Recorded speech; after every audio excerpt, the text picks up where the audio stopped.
Geoff Portman and Ross Runnalls. We've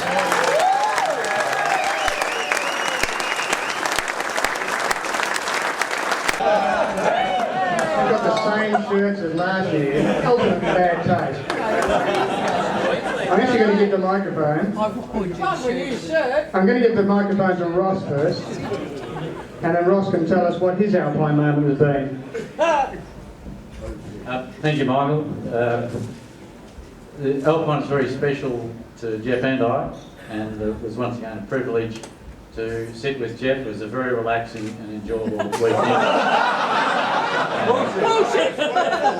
I certainly feel very privileged to be in that position. We had a great bunch of guys of mixed age. We had all the guys, well, quite a few of the guys from our first Alpine win in 1978 with us. They're too old and useless to do any work, so they bring on some young guys to do all the work. So they sit back and watch. So we ended up with 6 team managers, I think. It was all good fun. And the great thing was all the young guys we were competing against. It reminded us of when we were young blokes. You know, Paul Batten was a terrific performance. He really drove the arse off us on Saturday afternoon.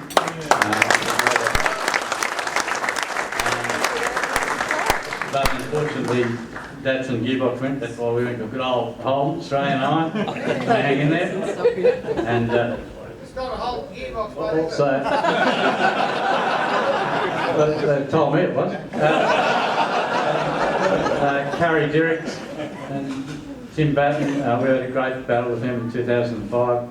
They're still in there, and Victorians, you know, Andrew Bell is a real talent for the future.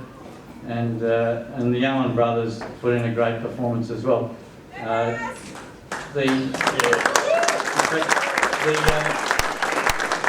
two we put in a bit of practice this year because we had to make the car reliable, and that's been a challenge. But in the 2 events leading up to this, we got beaten by Paul Batten and then Andrew Bell. Both of them, their fathers we used to compete against. Someone did say to me, well, at least they're giving you a better competition than their fathers did. I thought that was a disgraceful thing to say, and I told them.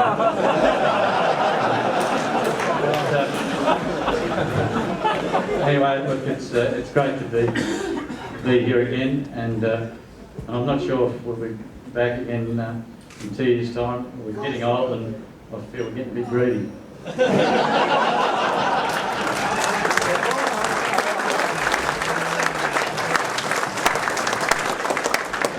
I've never heard Ross sort of string so many words together and make so much sense. I think he said it all. Look, I did scare him once or twice. I know when Ross sort of stops talking, something's not right.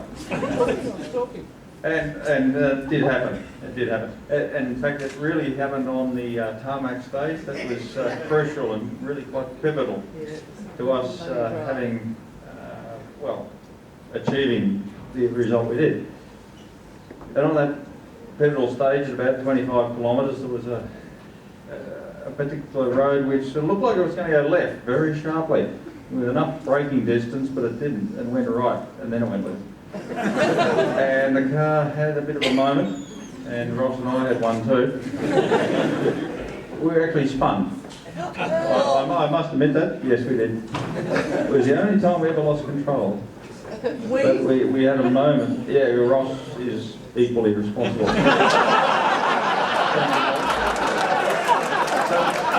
The car on its own, on that almost Buchan Road, it spun and left rather large, obvious marks that we couldn't actually. Well, Ross got out and tried to rob them out. That didn't work. No. So, yeah, those marks were left there for everybody to see.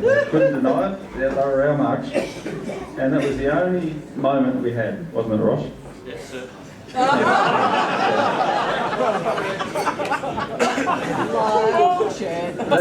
That particular stage was well rehearsed by our service crew. Remarkable bunch of blokes. As Ross said, we've got a few from the old days and a few younger bloods out there. Well, look, they're younger and fitter and more enthusiastic, and you can work them harder and burn their hands, and they did too. On the hot discs, when they changed the suspension back from being tarmac back to gravel road suspension at Buchan. And these guys deserve a round of applause. They really did a marvellous job.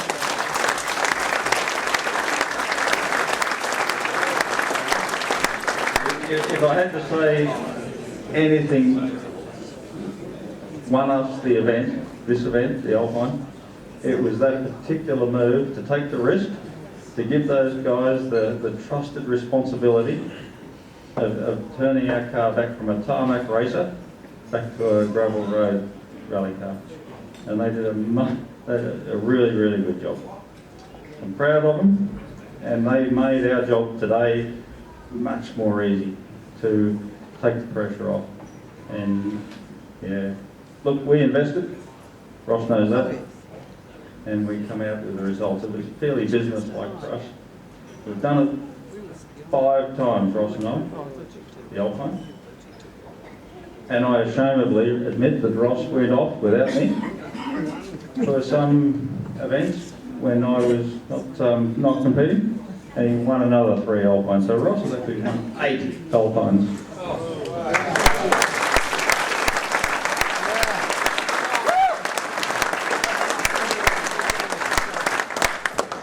Yeah, it's quite humbling, even for me.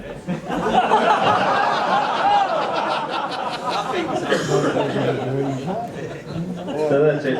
Look, this is a fabulous event, and look, if there was anyone up there sort of looking down and sort of saying, good on you guys, you've done a fabulous job, it's not those of us who down here are right now saying, you know, 50-year-old can still do it, 60-year-old might be able to do it. That's a long way away, Geoff. People like, you know, John Armitage, you all remember John, Autosport, right back there in 1978 when Ross and I won the first Alpine of our career. John Armitage was instrumental in achieving that for us, and then achieving a number of Australian Championship events for Ross and myself. And people like John Armitage and others, the backbone of the HRA, well, they would have been if they were here. They're in our memories, looking down on us, just looking after us. And yeah, I think Ross and I are both very, very proud to have started way, way back then, over 30 years ago, and still be here. Yes. You've got to be lucky sometimes.